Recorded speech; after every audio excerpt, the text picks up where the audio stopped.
everyone, welcome to another episode of RM Sotheby's Car Show. And we are sitting here in this glorious little library, River Thames, over my shoulder, through the window there. And we're going to just chat about some, well, what are we going to chat about, chaps? We're just going to talk nonsense, aren't we, for now? Because that is the nature of the RM Sotheby's Car Show. Yep. We're just going to talk nonsense and hope that people are interested. So I'm joined by car specialist Will Smith and Michael Squire. And so thanks for coming, chaps. Pleasure. Thanks for... Michael's moaning already because he's nearly finished his coffee. In fact, have you finished it, Michael? Have, yeah. Yeah. Would you like to send your lad there to go and get you another one? Continually premature. So what we thought that we would play a little bit of a game today. You know that, like, if I win the lottery at the weekend type of thing that you talk to your mates at the pub about. If I won 2 million, what would I do with it? If I won 5 million, or in fact, in my case, if I won, I don't know, if I won 500 quid, you'd be happy. I fantasize about what I might do with that. So we're going to consider what we would buy at 3 different price points if somebody put some bundles of cash in our hands and said, you got to spend it by the end of the week. And this is just personal choices for us. So these are personal choices. I don't think you have to worry about investment potential. I don't think you need to worry about whether it's going to be worth more or less in 10 years from now, just because you want it. Okay. Yeah? Yeah. What's first? So, our 3 price points are £50,000. Still a considerable sum, gents. £500,000. Okay. Quite chunky. And then we're going to go 5 million. Okay. That's a good win. Which is properly chunky. That's a good win. That's Euro million. That's Euro. That's Euro. It's not a rollover week though. That's not. That's like 30 million. That's putting, you know. But it's a good win. Solid. Yeah. You've unfortunately shared it with someone else, haven't you? Yeah. Someone else has got the same numbers. Yeah. You're never going to win it again. No. How sad is that? So, gents, fantasising about winning the lottery is one thing, but do you actually play the lottery?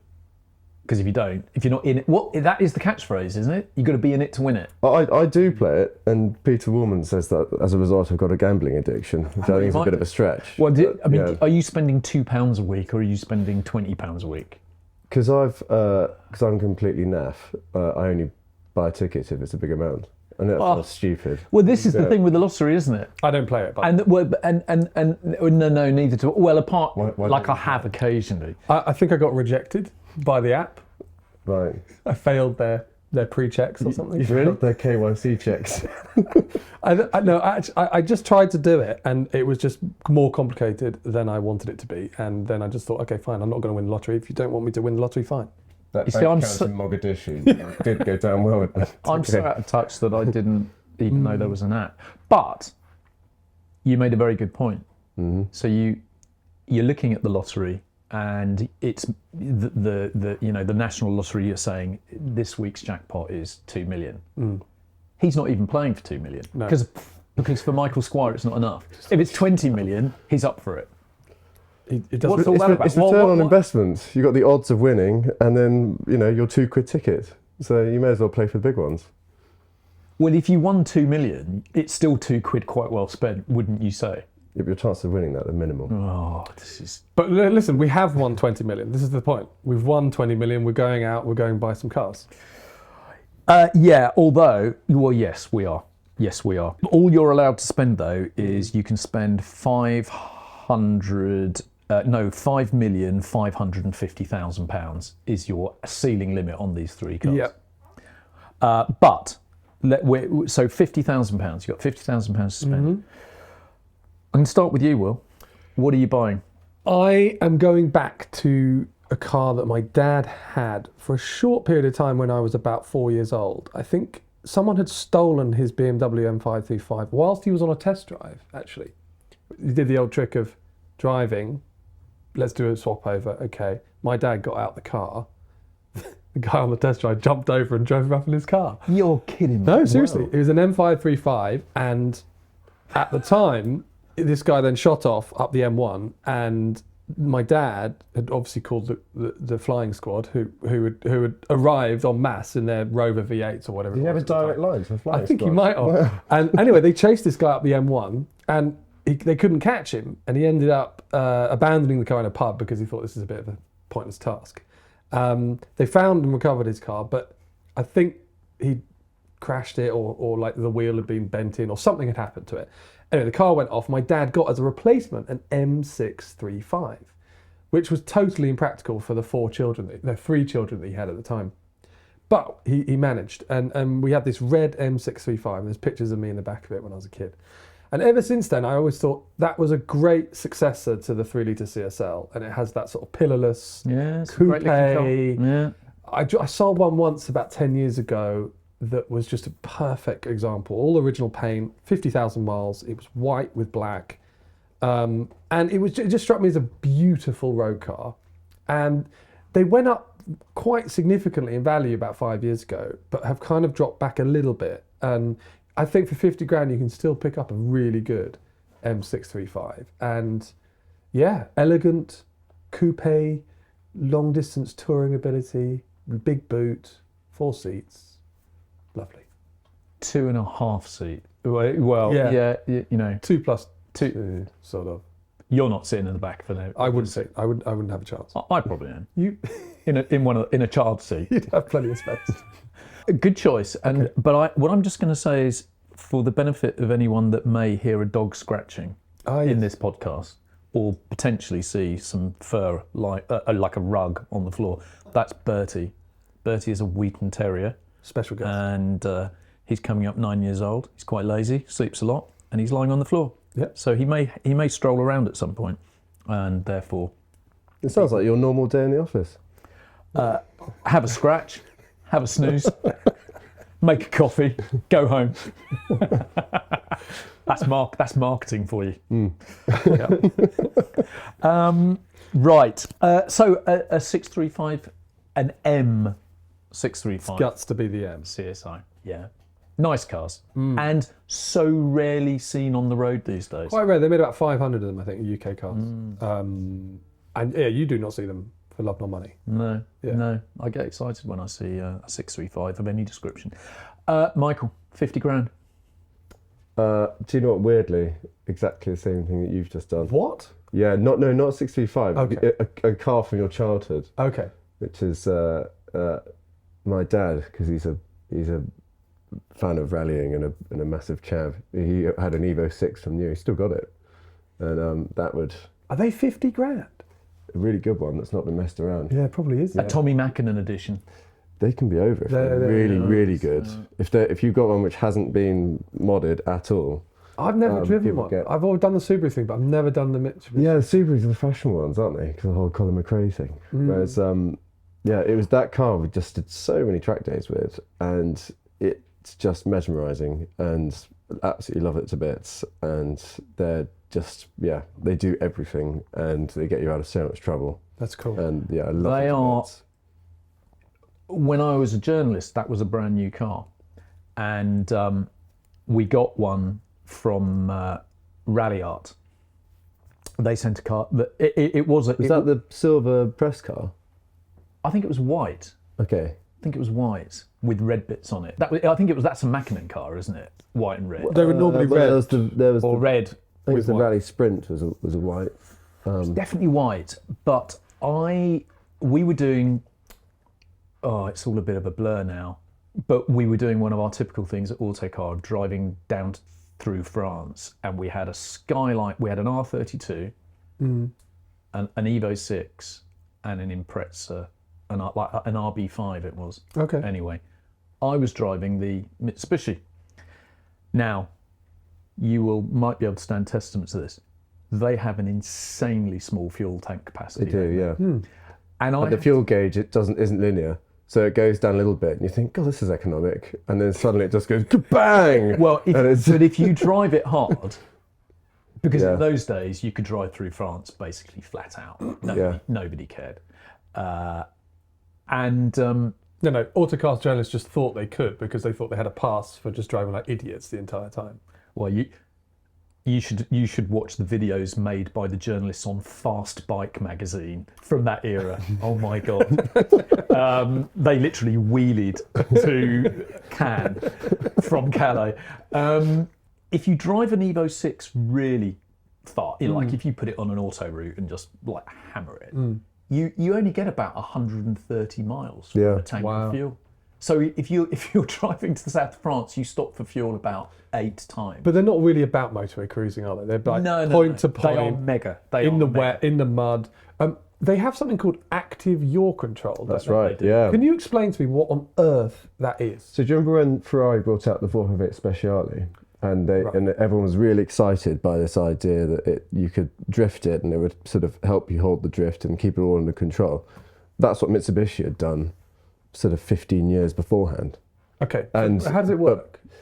I think it's got obviously sensors and obviously there's all the four-wheel drive diffs and stuff, but I think it genuinely just uses the brakes to as to how the power's being applied. But it is just, I mean, you can get into so much trouble in one of those on a track day, and it just, that anti-yaw control just saves you completely. It is amazing. I always thought, in fact, I wrote an article about this once, is that those bonkers sort of WRC derived cars from back in the 90s, they were relatively affordable to ordinary people. And they were just so good. I mean, clever. And they inspired, so you were able to just go so fast in them. But it was like they were inappropriately fast. Yeah. And because if you take something like an Evo 6 if you're on a country B road, you're going from point A to point B, you begin to think you're invincible because the car is, you just think, I don't even have to slow down for this corner, this car's so good. Yeah. And of course, when it all goes wrong, it goes wrong in such a spectacular way. And do you know about that, Peter? Well, no, I don't. That's one of the few cars I haven't crashed, Will. But we'll tell the insurance company. But they are but they were sort of borderline irresponsible for public. Yeah, yeah. It's a bit like passing your bike test. They're quite yobby. And you go and buy a Fireblade. Yeah. When you're 18. An Evo 6 would do 4.4 to 60. Yeah. Which in 2000 with I mean, obviously that's not with three kids run in a the 355 off the line, wouldn't it? Yeah, completely. Yeah. And across country they were unbeatable. Yeah. I mean, I remember being a passenger with Dad. We were going to see Thruxton British GT in like 2002 or something. And we ended up having a race with a brand new Suzuki GSX. I think it was a 1000R. I mean, the guy on the bike was nuts, but we were doing stupid speeds, and that was Salisbury Plains. Wow. And it was just flying across it, all the bumps. It just didn't notice any of it. It was amazing. Love it. It just, they're super things. I would guarantee that if you took a twisty country road, point A to point B, and you had a GT3 RS 911 and an Evo 6, I'm pretty sure you'd get there quicker in the Evo. Yeah. It's super confidence inspiring as well. Yeah. You do feel like you can literally achieve anything in it, which is, I guess, a little bit dangerous. But it is. They are mesmerisingly good, and you just, the technology in there is just years ahead of what people are doing in Europe. Japanese cars for you. I know. And the quality of the paint and they're just fantastic. But I also think with Japanese cars of that era, and I haven't driven a sort of a modern Skyline, I always used to think it was a bit like driving an Amstrad Hi-Fi. It was like, especially the Skyline, you'd get in and there'd be all these like little like LED lights, and do you remember watching the Cannonball Run? Of course. Right. Do you remember the Japanese crew in that? Whatever Jackie it was? Chan, wasn't it? Jackie Chan, and the car just used to like go. Zzz. I love that car. Actually. Yeah. Well, they're a bit like that, aren't they? It's like, ooh, I don't know what any of this does. Don't press any buttons. Well, the beauty of the Evo 6 is that the interior is exactly the same. They use the same interior for like a Colt. So you'd walk past a $6,000 Colt and you look inside. It looked, I couldn't get my head around it. Why it looked exactly the same as my dad's Evo 6. Everything was this wonderfully rubbish plastic, Yeah. Quite durable though, long life. Incredibly. Yeah. There's something endearing about rubbish plastic, It's very. I think. It's very of its era, and it today, you get in a Subaru or a Mitsubishi that has that crappy plastic, but it actually stands the test of time very well. So It's done better than Ferrari 550 Maranello interiors. Yeah, everything's gone sticky. Ferraris are full of crappy plastic. Oh my God. yeah. What's your choice, Peter? Come on. Okay, so I was originally going to go for an Alfa Romeo Duetto Spider. Okay. Because I just think that there is something timeless and beautiful, and it's got a great engine. About Dustin Hoffman. About to say, festive Mr. Robertson. Yeah. So, something about my, penchant for older women, perhaps as well. And but no, I think that I remember us being at St Moritz, and we had that collection, including a really nice Duetto, and I remember thinking that for 50, that's all the car you need. It's stylish. Yeah. It's got all the Italian. But you're building this up as if that's not your choice. Yeah, I'm going to shut up about that. Right. Because I feel duty bound to choose a Caterham 7. Okay. Oh, great. So kind of 50 grand buys you quite a lot of that. Probably buy pretty much whatever you Yeah, apart from kind a of new gets 620. gets you The a best good ever spec. Caterham, basically. Yeah. And they are just it's sort of What would you get? Okay. So as you know, I used to work for Caterham when I was very young, and of course it was a completely different world then. So you had old cross-flow engines, and we had the Rover K series and the Vauxhall 2 litre. And then when I left the company, everything started changing, and they started using Ford engines, and they've got lots. They started making lots of money. And they made more money when I left. You're crushing salary. No, it was the number of cars I crashed, not my salary. So if you kind of asked me to identify a car off the current price list, I'd struggle a bit. But I think back in my day, you could buy a 1600 K series. K series being, for the benefit of the listeners, it's a Rover engine which was also used in earlier leases and Exiges and the much loved F-Type MGF. Sorry, Yes. Not F-Type, and various other cars. But it is an engine that you can actually extract quite a lot of power from, and it's very light. It's all aluminium. And They do love to occasionally grenade themselves they do. when they're pushed too far. Yeah. Well, ideally you don't want to put a K series in the back of a car. If you've got it in the front where it can cool properly. Okay. Head gaskets and all that kind of issue. Yeah. In a K, I mean, I raced K series engines for years, and they actually rarely had an engine let go. But a 6-speed gearbox. Yeah. You can get what they call wide track front suspension on a Caterham, so it just gives it a bit more overall stability and turning and everything. And and just take as much weight out of it as you can. Amazing. Those cars are just, there are no brownie points for looking cool in a Caterham because you just look like an idiot. You're sitting on a roller skate and on the floor. But it remains the purest driving experience that you can have on a I kind of agree with you, annoyingly. We had one when I was about 14, 15, and we built it in the garage, and then we took it to Caterham, and they were like, "What have you done?" Like, I think it spent 2 weeks there rectifying the mistakes that we'd made. But it was still a really rewarding process. And then we drove it. My brother I think he recently got his license and somehow managed to get insured on it. And he just everywhere he drove that car as if he'd stolen it, and roundabouts and multiple police incidents where they pulled him over. But I loved it. It was just like a little go-kart, and it was a Road Sport 140, which is a slightly wider chassis. Yeah. With the 140 K series engine, and it was just brilliant. It was absolutely brilliant, and we sold it for, I think, what we paid for it, which is the amazing thing about Caterhams. They hold their value. They hold their value so well. Yeah, they are. They really, especially if you build a kit, because you're paying less up front because you're putting the labour in, and then 2 years later you're quitting. Yeah. I mean, I pre-marriage, pre-kids, I was driving one every day. It was my only car. You know, people say, "Oh, you can't own a Caterham and you can't live with a Caterham." It's like, well, I did for 5 years. Yeah. I mean, I go to the supermarket in it. I mean, in everything. Yeah, they're quite practical. Actually, they can be practical. You can get more in it than you think you can get in it. Are they? You'd be surprised. I've done a long weekend in a CSR 260 a couple of times, and it really is a case of, you know, a pair of pants and a sponge bag.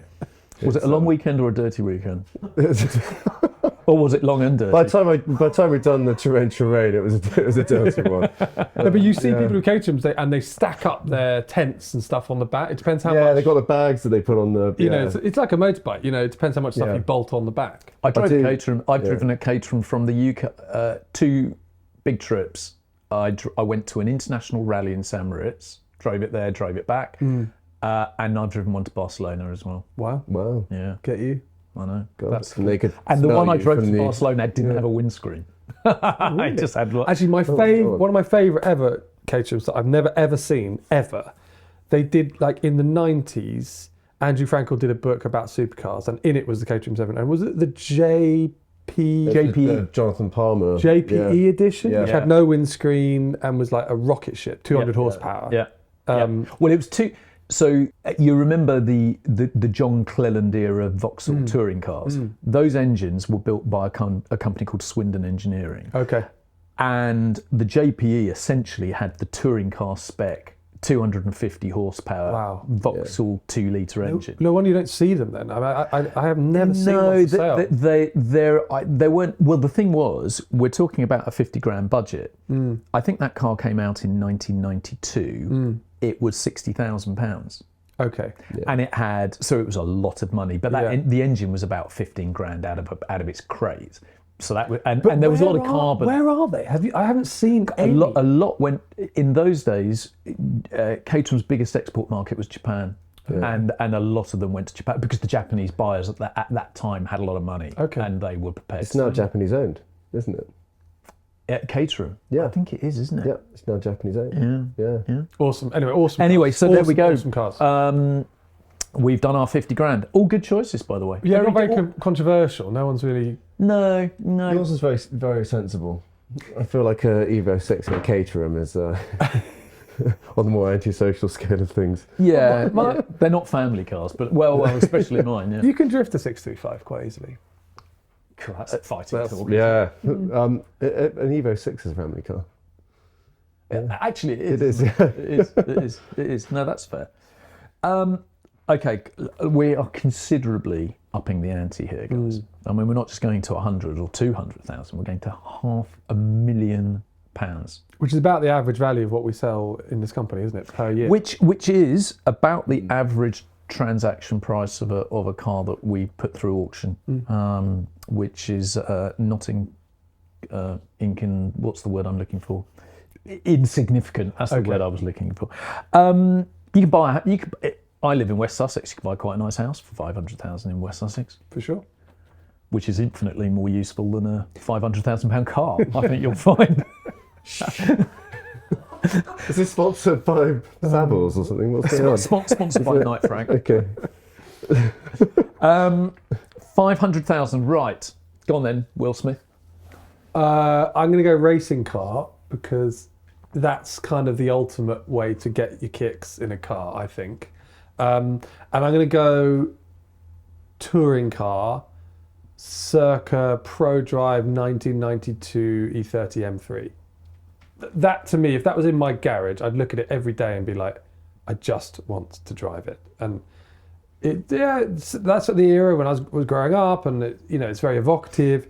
But I've got another BMW, actually. It's a bit boring. But anyway, E30 M3, the Pro Drive one, like, it just stuck in my head at the time. Tim Harvey was one of the drivers at the time, and Soper. Was it Soper or was it Winkelhock? Sittner definitely drove BMWs in the day, but I don't know if he drove Pro Drive. But anyway, that car, it could do well in that iteration. It just, I think, strikes me as one of the purest touring cars out there, and there's so many historic kind of events now that you can do with them. and yeah, they ran at Spa 24 hours. They, obviously touring cars both here and in Germany, all over Europe, and hill climbs. Just such a versatile racing car. And for $500,000, I reckon you could buy a pretty good one. You could buy a very good one. Yeah. That's a nice choice. I knew you were going. I knew this was all going to be about BMW with you, Will Smith. It always I knew is. it. Although I'm now trying to ponder what your £5 million BMW. That's might not a BMW. be. 3 to 8 millimeter, maybe. No. Okay, all right. No, good choice. I'm not gonna jump ahead of Michael, but I think I think my garage is going to need a racing car, so I'm sort of with you on that. Okay. Okay then, Michael Squire. I've exhausted racing from my life. Have you? No, I haven't. You're extinguishing racing from your. The problem is with buying race cars is that their usability is, you have to be really committed to it, and so I think. But with my lottery win, I've just bought a house and a racetrack next to my house. Okay, fair enough. Yeah. You're like Jack Settle. Yeah. You got All right, 20 fair million. enough. This is a 20 million quid win. You don't worry about maintaining your racing car. Yeah, that is very true. Yeah, okay, maybe I've messed that up. Anyway, I was going to be really. Actually, I shouldn't say this. I was going to be boring. Actually, buying a 2.7 RS Touring isn't boring at all. But I do love them. But I think actually it'd be a Lancia Stratos. Ooh. Oh. They are just. Do you fit in one of those? They are. I do just. Really? Yeah. They are just all things. And Bertoni design, the history of the Rally Championship, how the car came into being. They sound amazing, look amazing. They just do everything. I remember. Incredible. Yeah, I remember. So I sort of remember them in periods because I'm sort of just about old enough. They look like UFOs, didn't they? They look like it looked like a spaceship. Nothing even. Nothing. Yeah. The only thing that you can sort of see similarities, I know this is a bit of a stretch, when you look at like the doors and the way that the sort of clams are done, they're not massively dissimilar to a Miura. And they're pretty much designed by the same guy. Yeah. So it's a sort of, to me, I mean, I'm obsessed with Miuras. They're like a fiberglass miniature Miura in a way, and a V6, not a V12, and it's just, and the whole history of how, I mean, they are the only time that someone has built a car. At the time, that was the only time that someone had built a car just to go rallying. That was, they were simply the homologation special, really. Yeah. And obviously Group B came along, but before that, all rally cars were essentially family coupes and saloons that had been then Group Ford into becoming something to win the World Rally Championship. Whereas that was just like incredibly dominant. Sorry, and the Alitalia colours, I mean, just everything. It sounds amazing, doesn't it? Yeah, they're amazing. So they're for me, Stratos is A road kind of, going one is what you'd have. Yeah, you wouldn't get close to having a good Group 4 with $500,000, unfortunately. Group 4 would be fantastic. But yeah, a nice. You could What do you need to pay for a Group 4? Massively depends on the car, but you could, for a decent privateer, you're probably looking at, I don't know, probably about €1 million, and then for a works car, well above that. So it's. But the thing is, a lot of the rally cars have quite convoluted histories. Really? Rally cars? I know. It's amazing, isn't it? There's definitely one Italian dealer that used the same number plate on about 4 different cars, claiming them all to be one car. So it's they're super things. I mean, you look at like the history of the checkered flag cars. One car gets crashed heavily, the next car gets burnt to the ground. I think there were 3/4 in the end, checkered flag Stratuses. So it's. But yeah, that's just amazing things. So yeah, I'd have one of those. Very good. Good choice. Good choice. Well, I'm on reflection, having rolled with the Caterham as my $50,000 choice. Again, a little bit like you, Will. It feels like I'm sort of following a bit of a theme here, and I didn't want it to be that way. But I'm going to go for a Lotus 15, which is. Might actually struggle at $500,000, but it's going to depend on the car. One of those sort of storied cars with 4 different chassis numbers. You probably could get into one. I think you'd be that unpopular guy on the grid who insists on having a 2.5, wouldn't you? Yeah. Yeah. Everyone else is Absolutely. like, I'll run a 2 litre, and you'd just be like, Yeah. no. I'm going for the win here, Michael. Yeah. Okay. Fine. And however I have to do that. You're compensating. It won't be through talent. It will be through cheating. Okay. And so Lotus 15, because I love 50s sports racing cars, and I can't afford a D-type or a C-type. Can't afford a proper Lister. In fact, I can't afford most things on the grid. The thing about a Lotus 15 is that it's a race-winning car, potentially. Demonstrably, they are. And You can mix it with much, much more valuable machines. how often has a Lotus 15 won at Goodwood or been They're top 3? amazingly plucky. Yeah, it's typical Lotus. It's it's 500 odd kilos of weight. With a twin cam Coventry Climax engine, brilliant engines, quite delicate, but anyway.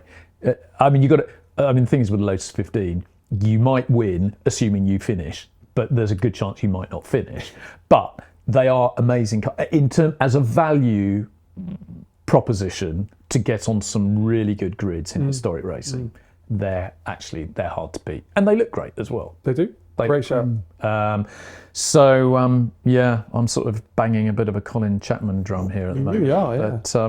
But that would be my choice. You're great fun down a pub, aren't you? Yeah. Well, Colin Chapman, who's the best? Yeah. Well, he was. Well, we could do a podcast on Colin. We could, yeah. He is Yeah. amazing. I'm not taking away from that at all. He is amazing. I think Yeah. we ought to do a podcast on Colin Chapman. He is amazing. Yeah. We can get into DeLoreans and all sorts of things, can't we? Anyway, moving on. Now we're getting to the big bucks. Yeah, we're getting to the big bucks. Up to 5. We've got up to 5. It's important to say you don't have to spend 5. You can you can save some money for a meal deal, or something like that. Tank of fuel even. Be helpful, wouldn't it? Last time I bought a classic car from a dealer, No fuel. there was no fuel in it. I mean, it was outrageous. Had to go to the nearest petrol station to go and fill it up. So, Will Smith, 5 million quid. Wow. There's obviously a lot going on in my head right now for 5 million quid, but I don't actually think I'd need to spend it, because I would go with another racing car effectively, but one that perhaps you could use on the road, you could do road rallies in, and it would be a Porsche 3 litre RSR. Because that iteration and that evolution of that normally aspirated 3 litre Porsche is kind of the ultimate of its era. They then went into turbocharging very quickly after that. And so as a consequence, I think, the RSR is like the Evo 3, the ultimate evolution of the 911 as a normally aspirated racing car. Also, hugely dominant in track, hill climbs, anything it applied itself to. And I once I did drive one many, many years ago and parked it. And the noise just stuck with me in my mind. I've driven a few on simulators of late. My friend's got a great game. Which steering wheel, it's so nerdy, honestly. And my go-to car on that game is 3 litre RSR round the Nürburgring. I'm in heaven. I'm absolutely in heaven. So you're spending 5 million quid off the back of a simulator drive. Yeah, basically. Wow. Basically. But I don't think I'd have to spend 5 million. We should do this in our auctions. We should have a simulator sat there, and then the car is amazing to drive, and then they get it home and they're like, oh God. We should have just bought the simulator. No, I would think you could buy a great 3 litre RSR for about 3.5, 4 million. Incredible history. It won that race, it won this race. It's totally original. It's never been bashed or crashed. That's kind of up there for me as like a pure, versatile driving machine. And it's a Porsche, so it's probably going to work. And whilst it's relatively expensive to maintain, they tend not to break as much as other racing cars. So yeah, 3-litre RSR for me. Very good choice. I mean, you're a fan of those, aren't you, as well, Squire? Yeah, I like 911s a lot. Yeah. I'm not sure I'd go for an RS. I think it'd be an RS. Just because I think the RS is just amazing, but yeah. Okay, so Michael, where did that dog come from? I don't know, teleported from somewhere in West Sussex. Yeah.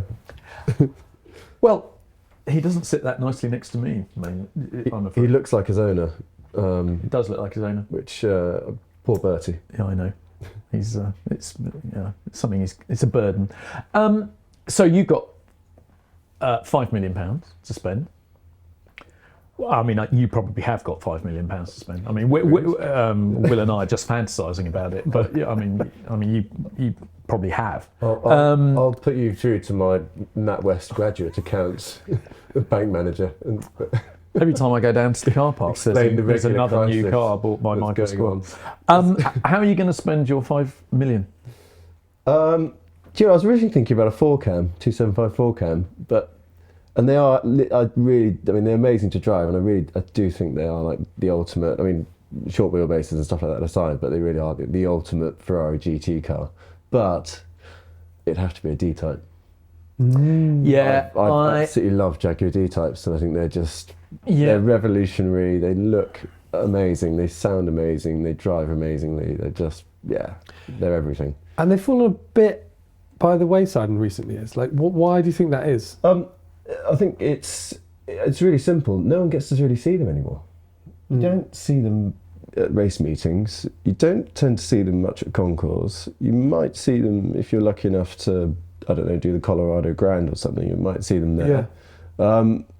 But yeah, they're not. I mean, they are rare cars for sure. But you know, they should be seen more regularly, and that's nothing against the owners of them at all. They are very valuable cars, but you know, you're not going to race an original D-type on track if you know there are recreations on there. So, but that's a different subject. Are you going going long nose, short nose? You won't get a good long nose for 5, so that's quite some way above.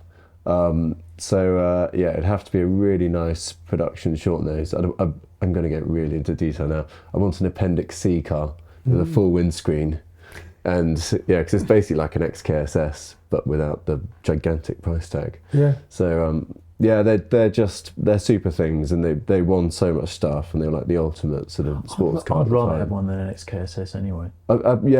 Personally, yes. Yeah, I kind of, because the XKSS they've got no.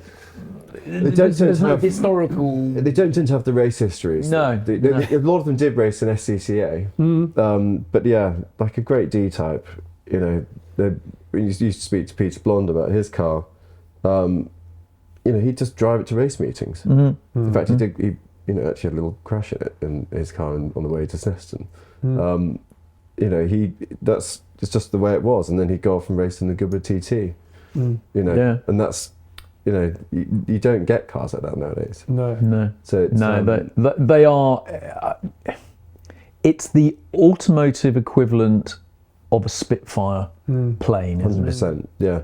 The way the dials are, the way the switch gear, you know, it's just, they're magnificent. So, and it is a proper cockpit, isn't it? You know, when you get into one, you like lower yourself really. It's an occasion. Yeah. You know, you really, you know, every single time you feel like you're sort of sliding yourself into a glove or something. It's amazing. One of the problems is that D-types, a bit like original Cobras, and that, drive one to the pub. It's like, oh no, mate, it's a nice replica. Yeah, you know, I don't mind that. If I owned one, if you see one on the, if a D-type passes you in the other day, well, I mean, the percentage chances of it being a copy are, of course, much higher than it being an original. But it's your assumption anyway, isn't it? Exactly. And if I rocked up in an original D-type and someone went nice replica, I'd just be like, brilliant. Yeah. I'd like the satisfaction that people think I'm driving a Proteus or a Lynx or something like that. And actually, I've got a real one, but I don't need to tell anyone about it or shout about it. It's just, if you know, you know. Yeah. I once took my Lotus 11 to a rolling road, and the bloke said, "Oh, is that a Westfield?" almost. See, that's where Lotus offenders I get. threw a spanner at it. Lotus owners get really offended when you say is your car Westfield. Well, he wasn't laughing after he got hit on the head by that spanner. No. Anyway, good choice, Michael. Yeah, they're super things. I can't have a Lotus 15 and a D-Type though, can I? Though I mean, that's just You could. I could. No, I'll tell you what I'm going for. I'm going for a Comp Daytona. Oh, that's a fantastic choice. I was Would you thinking get one for £5 million though? Well, I would. Ooh, I think you're stretching it. But yeah, you might get an independent comp. In fact, Yeah. you would get an independent. I'd get an independent Yeah. Comp. Yeah, nice. And some of those did an amazing amount of racing. But yeah, again, they were like the ultimate GT race So, car yeah, at the time. actually, you'd be on the grid with me in my 3-litre RSR. We'd be on the same grids, wouldn't we? Probably one of the best sounding cars ever. Yeah, they're amazing. On the pipes that you get on a Comp Daytona, just amazing. Yeah. And they just look cool, and you can drive it to the pub. It's one of those cars that does almost. It's exactly the case that you put forward for the Porsche. I just they do something for me, which and I just think a lot of it's about the sound actually, but they're just such great cars. Yeah. And they're very, very effective as well. You've driven a couple, haven't you? Yeah, the noise is just unbelievable. And it really is. Just when you think you look down at the rev count, you think, God, I must be near the red line. 'Cause the noise is just insane, and you realise you've got another 3,000 RPM to go. They're amazing. And they are the best thing is the Christian Hewitt did this book about them, and it's race by race.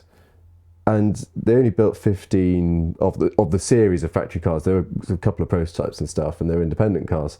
But it's the same car appearing at Daytona every year, Wow. And so all of their histories are just like, they raced for, I think they were when the guy came second at Daytona, I think it was like 81 or something like that. I think how many cars are racing for that long at the top of their field? It just doesn't happen. Yeah. Like, they're mega. They're absolutely mega. Love them to bits. They're a great choice. Slightly annoyed now. So Comp Daytona, D-Type, and an RSR. That's a good 3-car garage, isn't it? Quite cool, but all very racing orientated. We haven't gone like kind of Concours pre-war Delahaye's, or we haven't gone in that direction. I'm actually annoyed with myself that I haven't chosen a pre-war car. I thought you were going to go for a Bugatti, sort of 35B or 51. Yeah. I think a 51. Just because I'm greedy and want a twin cam, a good 51 would be Up there. Totally. Yeah. I agree. Yeah. I mean, yeah, okay, yeah. I don't know. I mean, there's so many cars. There are so many cars, aren't there? Yeah, I mean, if you ask me tomorrow what my choice would be, it'd probably be completely different. But today I just felt like BMWs and Porsches. German engineering. I think it's important that our listeners appreciate that we do no prep for these podcasts at all, do we? Zero. We do zero prep. So we haven't really thought about this at all. Until you told me this morning this is what we're doing. Yeah. That's a bit of an admission, isn't it? That's fine. Because we're meant to be informing people with well-considered views. Yeah, but then they won't get our actual views. They'll get some pre-prepared bullshit that we've spouted out and prepared. Well, the thing is, In the marketing department, Exactly. written up. Exactly Here's a that. press release to read out on the podcast. Yeah. well, yes, and no. If I was doing my job properly, we would have chosen cars from an upcoming auction. Yes. But no. You're absolutely right. yeah. You've made a mistake here. We've got a 3-litre RS. It's not an RSR, but it's a 3-litre RS coming up in Houston. We do. I'll have you know. Yes. Great thing. They are amazing when you compare them against 2.7 RS, 2.7 RS. Touring's was it 1380 or something? Yeah. And a 3-litre RS is 55. Yeah. In rarity terms, it's unbeatable. They're mega things. It's interesting, isn't it, that we haven't gone for. None of us have gone very modern, have we? Well, okay. Well, E30 modern-ish, but I I would have thought you would have gone for like a Koenigsegg modded by Mansouri or something like that. Oh, I'd love that. Yeah, I'd love that. that's your sort of your vibe. Yeah. It is. It is. I mean, especially in West Sussex villages, it's how you know, if you really want to get some respect, you know. For listeners that can't When you- see when Peter you- Haynes, he's actually covered in piercings and tattoos. Yes. I won't show you my piercings.